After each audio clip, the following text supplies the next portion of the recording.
बुलढाणा जिल्ह्यातील मलकापूर तालुक्यातून एक अत्यंत धक्कादायक गुन्ह्याची घटना समोर आली आहे। 19 वर्षीय विवाहितेवर धारदार शस्त्रांचा धाक दाखवून 2 अज्ञात आरोपींनी सामूहिक लैंगिक अत्याचार केल्याचा आरोप करण्यात आला आहे। या प्रकरणी मलकापूर ग्रामीण पोलिसांनी गुन्हा दाखल केला असून आरोपींच्या शोधासाठी 5 विशेष पथके रवाना करण्यात आली आहे।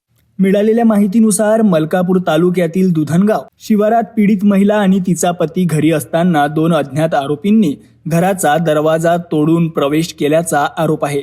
एका आरोपीकडे चाकू तर दुसऱ्याकडे विडा होता। शस्त्रांचा धाक दाखवत त्यांनी दाम्पत्याला धमकावले। यावेळी पीडितेच्या पतीचा मोबाईल आणि रोख रक्कम हिसकावून घेतल्याचाही आरोप तक्रारीत करण्यात आलाय। त्यानंतर आरोपींनी पतीला ओलीस ठेवून महिलेला शेताच्या दिशेने नेले आणि तिच्यावर सामूहिक लैंगिक अत्याचार केल्याचा आरोप तक्रारीत करण्यात आलाय। घटना घडल्यानंतर आरोपी मोटारसायकलवरून पसार झाल्याचे पोलिसांनी सांगितले।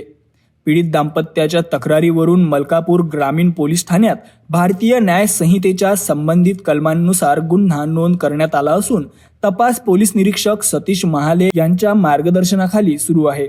आरोपींचा शोध घेण्यासाठी 5 विशेष पोलीस पथके नियुक्त करण्यात आली आहेत। फॉरेन्सिक पथकाने घटनास्थळी भेट देऊन वैज्ञानिक पुरावे संकलित केले आहेत। डॉग स्क्वॉड, सायबर सेल आणि तांत्रिक तपासाच्या माध्यमातून आरोपींचा माग काढण्याचे प्रयत्न सुरू आहेत। पोलिसांनी या प्रकरणाचा अत्यंत गांभीर्याने तपास सुरू केला असून आरोपींना लवकरात लवकर अटक करण्यात येईल असा विश्वास व्यक्त केलाय।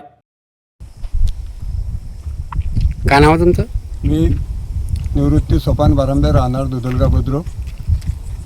माझा शेत गट नंबर 366 हा इथं रोडच्या बाजूला आहे आणि काल रात्री 11 वाजता माझ्या शेतामध्ये 2 नवरा बायको असे दोन मनुष्य काम करण्यासाठी आलेले होते। 2 महिन्यापासून आलेले होते। ते काम रात्री 11 वाजता 2 अज्ञात व्यक्ती येऊन त्यांनी विळा दाखवून आणि चाकू दाखवून हल्ला केल्यानंतर त्यांच्याजवळ ते 600 रुपये घेतले आणि तुमच्याजवळ चांदी वगैरे आहे का ते पण द्या। त्यांनी सांगितले की आमच्याजवळ चांदी वगैरे काही नाही, हे कपडे आहे हेही मालकाने आम्हाला दिलेले आहेत। आणि मग त्यांनी टिनाच्या घरामधून बाहेर ओढले, मोकळ्या शेतामध्ये ओढले आणि तिकडे बलात्कार केला। याची मला सकाळी आल्यानंतर त्यांनी जाणीव दिली। त्यानंतर मी त्यांना पोलीस स्टेशनला घेऊन गेलो आणि त्यांनी तक्रार दिलेली आहे मलकापूर ग्रामीण पोलीस स्टेशन। पीडितेची ओळख गोपनीय ठेवण्यात आली असून या संवेदनशील प्रकरणाचा तपास वेगाने सुरू आहे। आरोपींना कठोर शिक्षा मिळावी अशी मागणी स्थानिकांकडून केली जात आहे।